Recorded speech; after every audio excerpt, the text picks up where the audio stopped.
Halo sobat semua, selamat datang kembali di channel novel kita. Sebelum kita lanjutkan ceritanya ini, ayo jangan lupa subscribe, like, komen, share, dan nyalakan lonceng notifikasinya agar mendapatkan notifikasi video terbaru ketika Mimin upload videonya.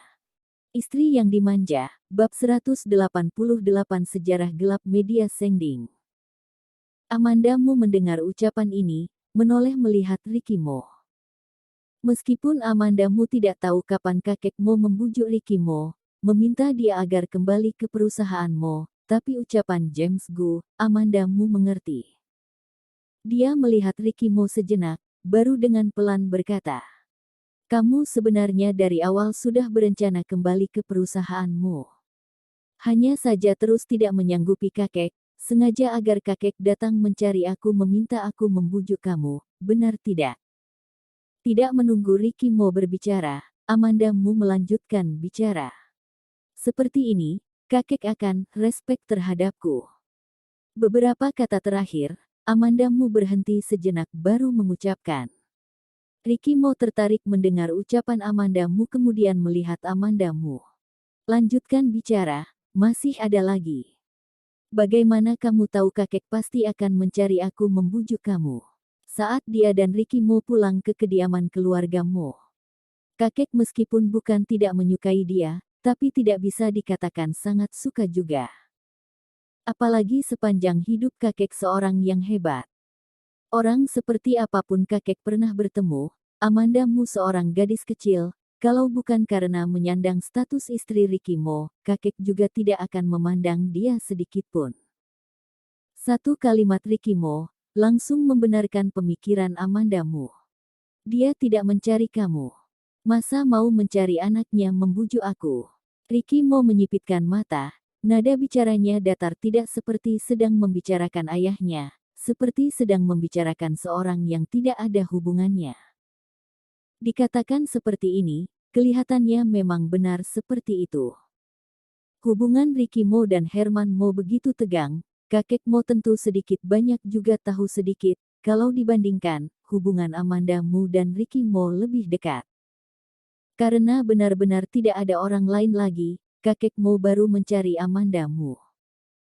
Berpikir demikian, di dalam hati Amanda Mu merasa sedikit rumit. Amanda Mu menghela nafas berkata, "Ternyata seperti ini." Ricky Mo tidak bisa menahan tawa, mengulurkan tangan membelai kepalanya. "Sebenarnya aku juga tidak seberapa senang kembali ke perusahaanmu, tapi melihat ketulusan kakek sampai seperti ini, datang ke rumahku, aku hanya bisa menyetujuinya. Sebenarnya di saat seperti ini kembali ke perusahaanmu, antara cocok dan tidak cocok. Hal yang dia selidiki kebetulan membawa hasil yang baik. Kalau sekarang kembali ke perusahaanmu, ingin kembali menyelidiki hal tersebut, harus mengeluarkan usaha yang lebih, harus lebih berhati-hati. Di sisi lain, perusahaan Mo merupakan perusahaan keluarga besar, anggota keluarga Mo, sebagian besar bekerja di sana.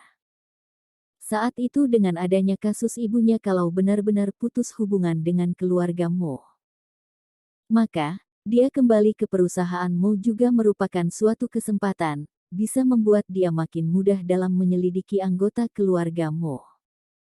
Jalan berliku yang ada di dalam ini, saat ini Amanda Mu belum terpikirkan. Meskipun dia mengatakan ingin membantu Ricky Mo, tapi terhadap masalah ini sebenarnya dia sama sekali tidak tahu banyak.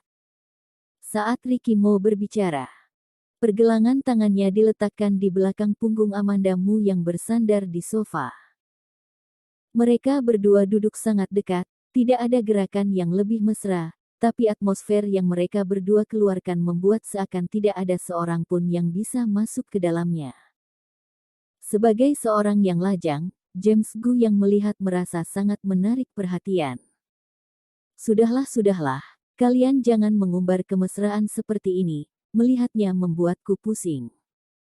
Kita lanjutkan membahas masalah topik pencarian kali ini." Sejak dari saat Lucy Sen mengatakan ucapan itu, James Gu tidak sering bertemu lagi dengannya. Sesekali bertemu saat di kantor, Lucy Sen juga berlaku seolah tidak kenal, dengan tergesa-gesa pergi meninggalkan. James Gu membayangkan sama seperti Ricky Mo langsung membawanya pulang rumah. Tapi keadaan dia dan Ricky Mo tidak sama. Nada bicara Lucy Sen saat itu terlampau tegas. James Gu sangat paham terhadapnya. Justru karena paham, jadi dia merasa takut. Makin takut, makin berhati-hati, makin tidak berani sembarang bertindak. Saat benar-benar tidak bisa ditahan lagi, dia juga bisa diam-diam mengikuti Lucy Sen pergi bekerja. Dari kejauhan melihat, baru merasa puas. Tapi kepuasan seperti ini, setelah melihat Ricky Mo dan Amanda Mu bermesraan, berubah menjadi kekhawatiran dan ketidakpuasan. James Gu menggelengkan kepala, kembali berpikir. Aku merasa, mungkin saingan perusahaan kita, aku curiga ada kemungkinan perusahaan tempat Lucy Sen bekerja dulu, perusahaan Dong, mereka dulu juga ingin mengambil harddisk kami. Perusahaan Lucy Sen bekerja dulu, perusahaan Dong dan media Sengding selalu bersaing, mereka bahkan sampai mencoba ingin mengambil Peter Si. Tapi itu hanya mimpi saja, tidak bicara dulu hubungan Peter Si dan Ricky Mo, siapapun orang yang mempedulikan masa depan karirnya pasti akan memilih media Sengding. Meskipun perusahaan Dong tempat Lucy Sen bekerja dulu, di dunia hiburan juga merupakan perusahaan yang besar, tapi kalau dibandingkan dengan media Sengding masih kalah jauh. Selesai James Gu berbicara, melihat Ricky Mo tidak berbicara, memegang dagu, bertanya kepadanya. Ricky Mo, menurut kamu?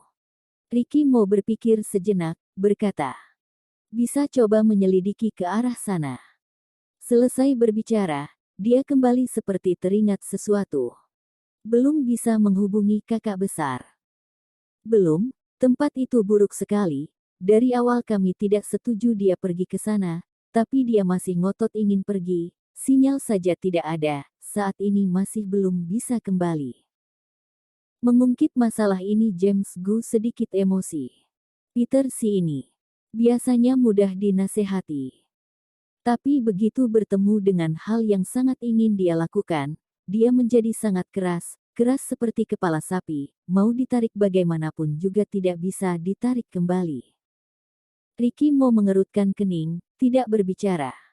Setelah sekian lama baru berbicara. Tidak bisa dihubungi juga tidak apa-apa, serahkan kepada Departemen Hubungan Masyarakat sudah cukup, sebisa mungkin dalam waktu 12 jam sudah harus diselesaikan. Tapi kalau dia bisa keluar untuk memberi klarifikasi, lebih baik lagi. Meskipun James Gu juga merasa ucapan Ricky Mo benar. Tapi kalau bisa meminta Peter Si memberi klarifikasi juga tidak akan berlalu begitu saja, hanya masalahnya akan menjadi lebih mudah. Tidak ada gunanya. Raut wajah Ricky Mo berubah.